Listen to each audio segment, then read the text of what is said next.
Good morning, everyone. Jason Duhamel here from Smoky Days Barbecue. Something a little different this morning. It's about 7:20 in the morning. I have a rib cook-off today for my local home brew club. It's just a group of guys. We get together. We all brew our own beer.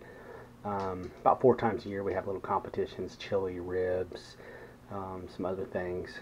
So today is our rib cook-off about 2 o'clock. So I'm prepping some spare ribs. So right here I got 2 full racks of spares. And I'm going to trim these up to St. Louis style, which means I'm going to take these right here, this rib tips off and make a more uniform cut. So as you can see, it's still got the membrane on the back and the flap there. And when I put the camera down later, I'll show you how I prepare these for a cook-off. Should be a good day. About a month and a half, almost 2 months ago, we brewed about 45, almost 50 gallons of beer, and we brewed one batch, and we all took home 6 gallons and used a different hop in those.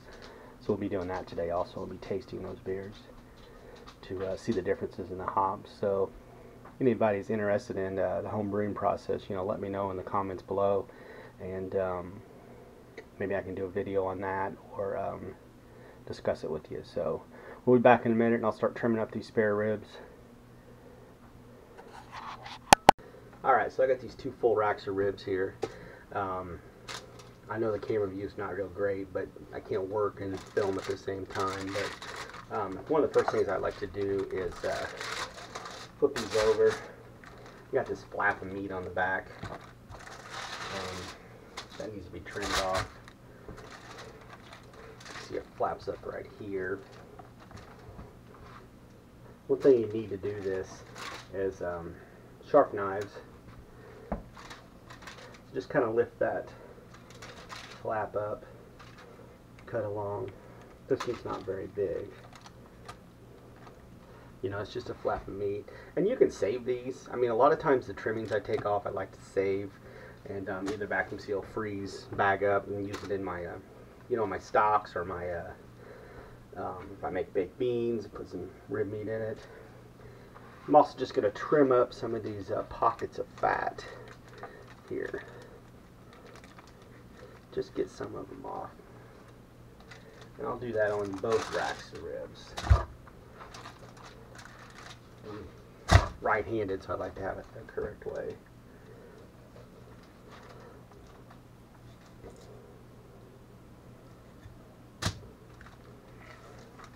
This has got a pretty good size rib tip on it.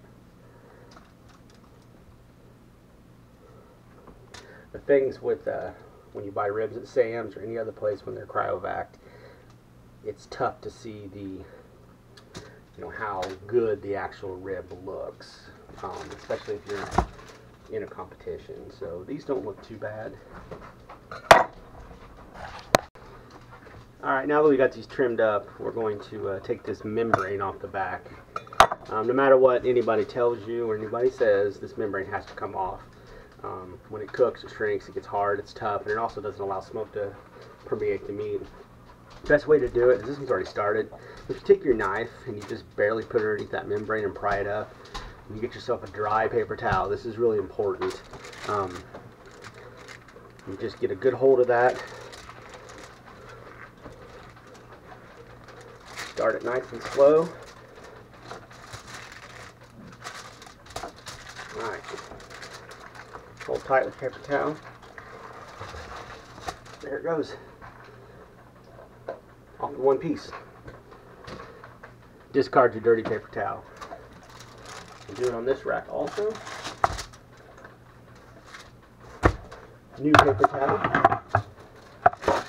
As soon as your paper towel gets slimy, you can't hold on to that membrane, and it's impossible to get off. So just find a little spot of it that's loose. You're able to get your knife underneath. You're going to see many people that have special tools to do this, that have pliers, that do all kinds of weird stuff. I've found that this is the easiest way to do it. So once again, get it started, grip it, straight off. For all you barbecue nerds out there, I mean that's a beaut right there. All right, so now we're going to trim these ribs up. First thing I like to do is flip them over. Like I said, we're going to use a nice sharp knife. These are my Guy Fieri knuckle sandwich knives. I'm not usually about buying celebrities' knives, but this is actually a good knife. It's made by Ergo Chef. So since I'm doing this in a competition, the first thing I want to do is I want to square this off. You know, make it look presentable, pretty.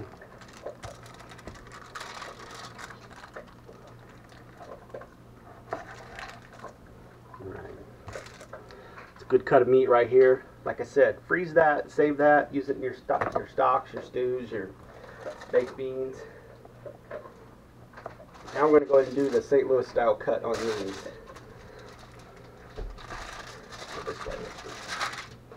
So you want to find in between the 4th and 5th bone is usually where the longest at. See, right here is going to be my longest point. Right here. And that's where you want to start cutting at. You're going to put your knife down. A super sharp knife.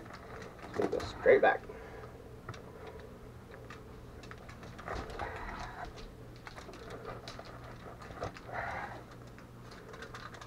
All this is doing is cutting these rib tips off, making a nice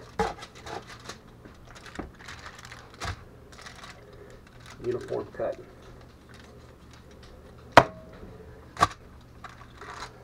This is your loin meat, rib tip meat.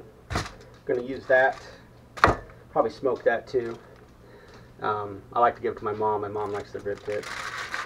So now at this point, I want to take this rack and I just want to flip it over and I just want to clean it up a little bit. I just want to get this extra fat off. Any silver skin, anything that doesn't look desirable. Actually, I have a bone right here on the back side. It's kind of sitting by itself. I'm going to go ahead and cut that bone off too. And you know, I prep my ribs the same way every time, whether it's for a competition or you know, just eat at home. This is for competition, but I want it to look good when I start. You know, meat that's been cooked, meat that's been trimmed properly, cooked evenly too. So, and then on the back side, trim the rest of the fat off this one too. So I'm going to go ahead and do this other rack, and then we'll come back and we'll discuss how we prep them for the smoker. Alright, we're back. We're going to start prepping these ribs for the smoker. I'm doing this, you know, 3 hours in advance. The one thing with ribs is you don't want to do them too far in advance because the salts in your rubs will draw the moisture out of the meat and make it like a almost like a ham flavor, ham consistency. So, you know, 2 to 3 hours, 4 hours before you cook, you can prep these. So what I'm going to prep with is this is just plain on apple juice in a spray bottle. There's many different ways you can do this. A lot of guys will talk about using yellow mustard. Yellow mustard does work. I've been trying this new apple juice way recently, and it seems to be working pretty successful. So basically all you really need is some pretty moist meat.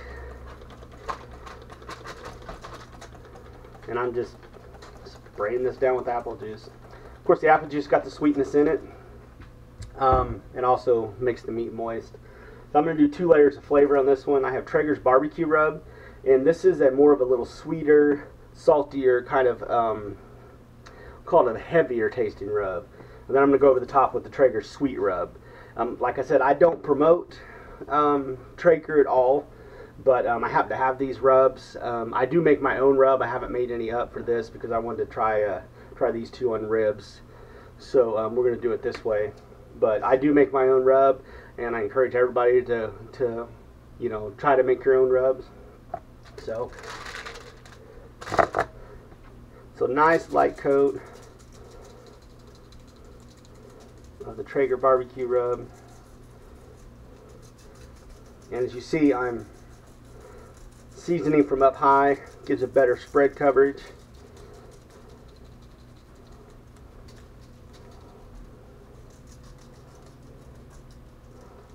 Alright, and now I'm going to go right over the top with the sweet. A little more heavier with the sweet. And what this does, it's 2 different types of rub. So it's going to give you a little bit more depth of flavor.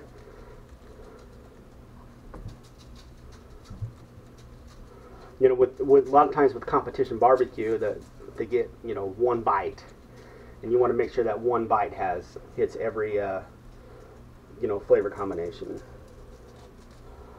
Okay, so that's it on that. Now I'm going to do the same thing on the back side.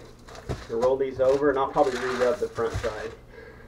You know, you could do the back sides first and then do the front. It's completely up to you. I like to do them opposite so I can come back and re-rub.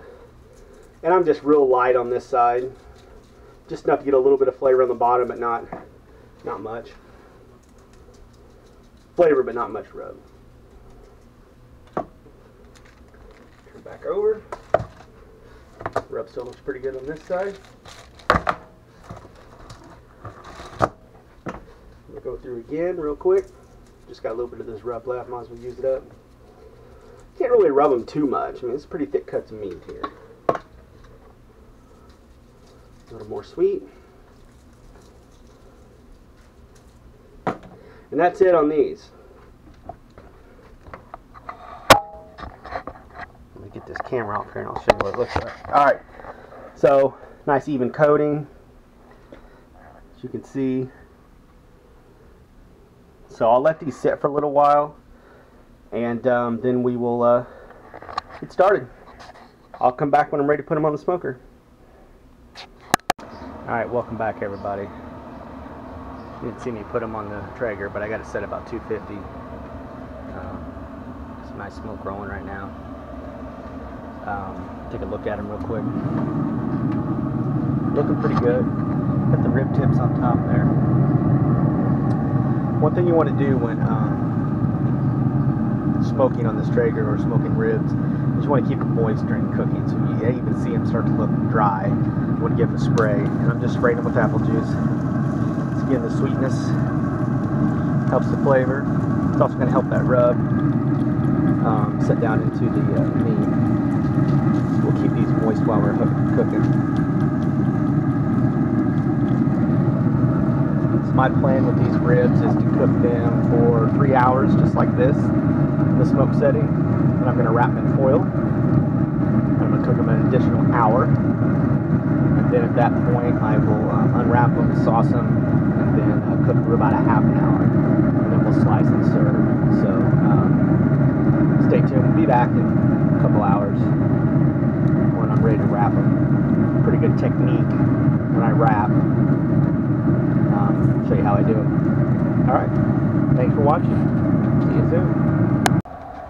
Alright, we're back. These ribs have been on the smoker for about 3 hours, untouched. All we did was spray them down with apple juice, keep them moist while they're cooking. Now we're going to wrap them in foil, and I'm going to show you my technique for doing that. First thing we're going to use is some squeezed butter. You don't have to use squeezed butter. You can use any sort of butter. You can use ghee, but I just use the squeezed butter because it's easier to apply. So you put a nice liberal coat of squeezed butter on your foil. Next step, brown sugar.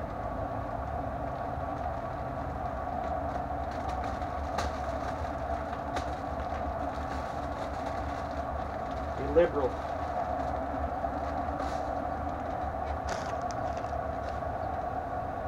Some on the deck. Then honey. Instead of this honey, you can use maple syrup, you can use agave syrup, you can use anything that is sweet.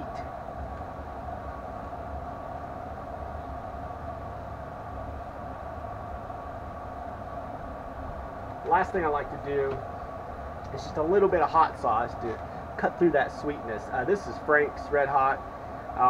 I know of a lot of people that use Cholula. More of a hot sauce that's not super spicy, just has that vinegary, just hotness to it, but not, you know, overpowering. And I'm just going to put a couple dashes here. Okay. And then what we're going to do is we're going to pull the ribs, one rack of ribs off, put them face down onto this, and then wrap it really tight. Then we'll pour a little apple juice in there.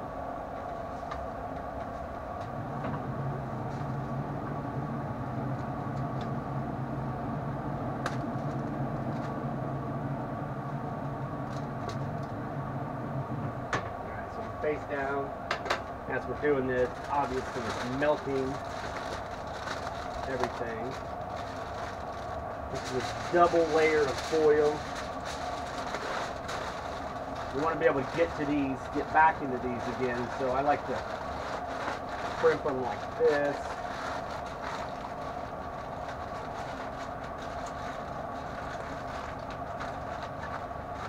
And then you get them crimped tight and sealed. Pour a little bit of that apple juice inside there, a little steaming liquid. Close her up tight. Move this rack forward. This one is back. Do it again for the next rack.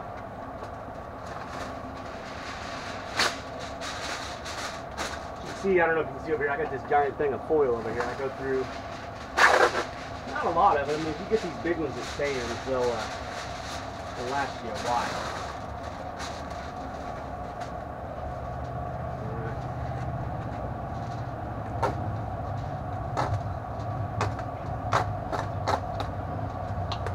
Upside down, not better.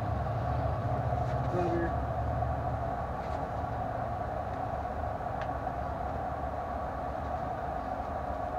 I can tell you this is pretty cheap honey. It actually says it's honey bear blend. Means I'm sure it's got a little water and stuff in it, but using pure honey would work well also. Sugar.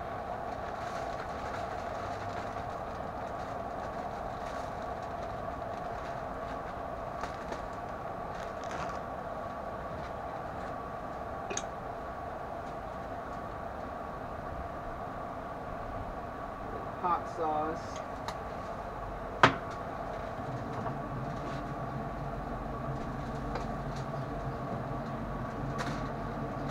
Beautiful color on these ribs right now.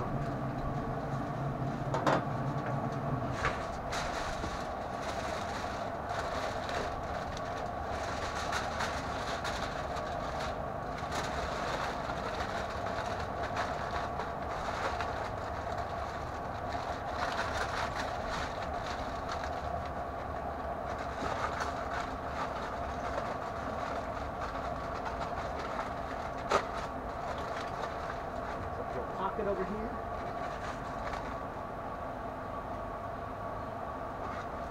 Pour in some apple juice. Doesn't take much. Just enough to give a little steam.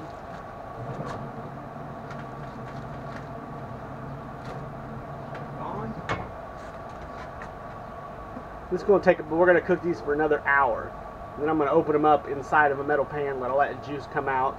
Then I can add my barbecue sauce to that juice, and that's what I'm going to glaze with. So when I'm ready to glaze them, I'll be back.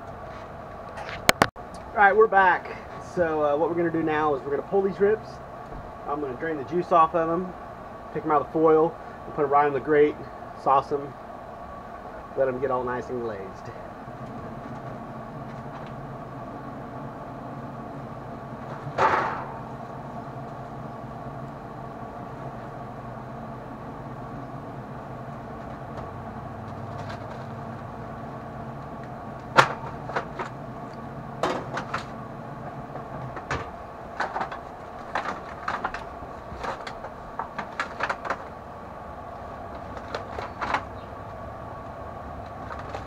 Super hot.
the handles look good.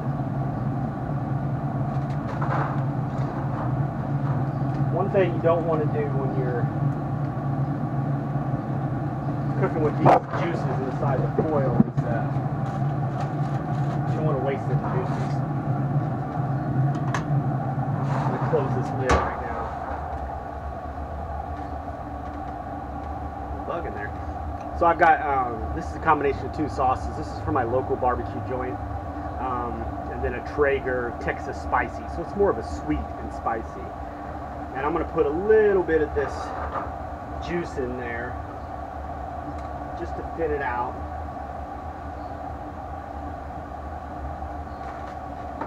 Also warms it up in the process.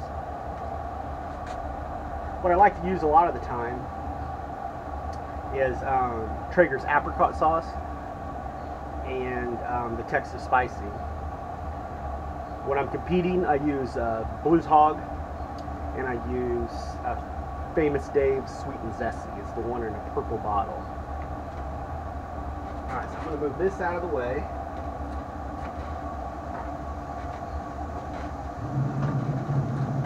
Gonna do a nice glaze of these with sauce.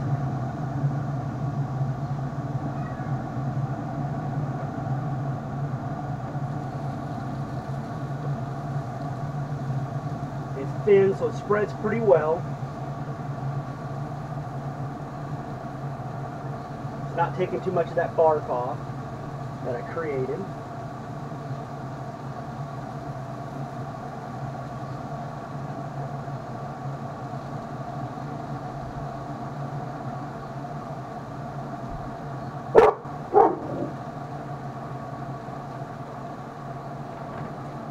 Alright, check these out.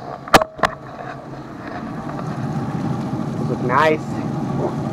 So basically I'm going to cook these for another half an hour, just like this, let the sauce set in on them, and pull them off and slice them. Alright guys, I'm going to show you the final product. Not going to film me slicing them because I'm in a, it's about 1:30 and the contest starts at 2 and I want to keep everything warm, so final product. Yeah, as you can see, nice and close. That glaze is set on there. It's gotten sticky. All those different flavors we put on, it's going to be good. Again, thanks to all my subscribers. Thanks for watching. If you have any ideas, anything you want me to cook on the Traeger or the Weber Performer or anything, let me know in the comments below and I'll do what I can to cook that. So thanks again and peace out.